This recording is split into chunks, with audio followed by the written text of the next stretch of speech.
और देश कभी उन लोगों को माफ नहीं करेगा जो ऐसे वक्त में बजाय हम मुत्तहिद होकर इन आतंकवादियों से और इन आतंकवाद को प्रमोट करने वाले देश से मुकाबला करें, जो हमारे मुल्क में इसका फायदा उठाकर नफरत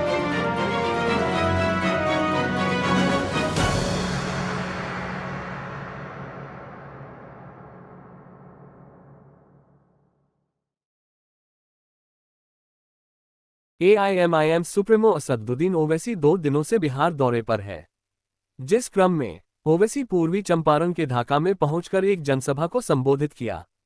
उन्होंने मोदी सरकार के उस फैसले का समर्थन किया जिसमें केंद्र सरकार द्वारा पाकिस्तान को आर्थिक क्षति पहुंचाने के लिए फैसले लिए गए हैं। ओवैसी ने कहा कि मोदी सरकार द्वारा पाकिस्तान के खिलाफ उठाए जा रहे सभी निर्णय के साथ हम खड़े हैं, क्योंकि यह वक्त राजनीति करने का नहीं है, लेकिन कुछ लोग कश्मीर मामले पर इस वक्त भी हिंदू मुस्लिम कर रहे वैसे लोग इस देश में रहकर पाकिस्तान के चेहरे पर मुस्कान देखना चाहते हैं। ओवैसी ने ढाका में अपने विधानसभा उम्मीदवार की भी घोषणा कर दिया। यहां से राणा रणजीत सिंह को चुनावी कैंडिडेट बनाया और लोगों से अपील किया कि जिस तरह आप लोग वक्फ कानून के खिलाफ 15 मिनट बत्ती गुल कर दिया, उसी तरह आने वाले विधानसभा चुनाव में 5 साल के लिए नीतीश लालू के बत्ती को गुल करने का अपील लिया। जब विधानसभा के चुनाव आएंगे, 20 साल आपने नीतीश को वोट दिया, 15 साल आपने लालू को वोट दिया, क्या हासिल हुआ आपको बताओ? पढ़ाई के लिए बिहार से बाहर जाना पड़ता, नौकरी के लिए बिहार से बाहर जाना पड़ता। मुझे माफ कर दीजिए अगर मैं जो अब कहने वाला हूं, आपका हाल ऐसा है कि सिर्फ मां का घर चलता, मनी ऑर्डर पर हमारा घर चलता है बिहार में।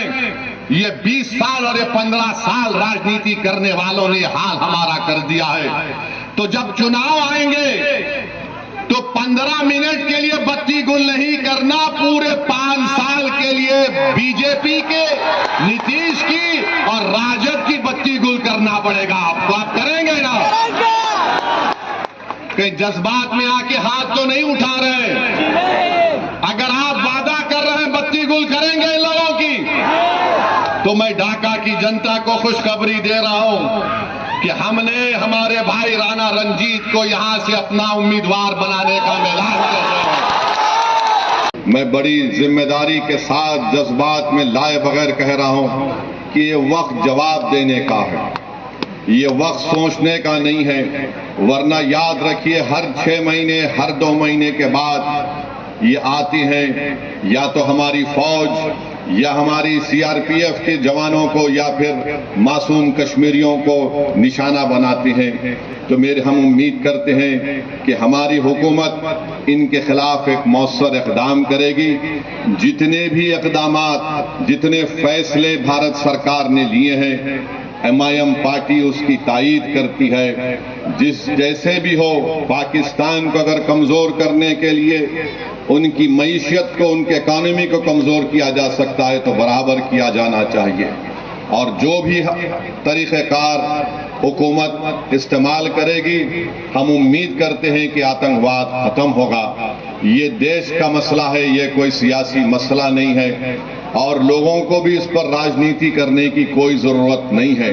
और देश कभी उन लोगों को माफ नहीं करेगा जो ऐसे वक्त में बजाय हम मुत्तहिद होकर इन आतंकवादियों से और इन आतंकवाद को प्रमोट करने वाले देश से मुकाबला करें, जो हमारे मुल्क में इसका फायदा उठाकर नफरत को फैलाना चाहते हैं।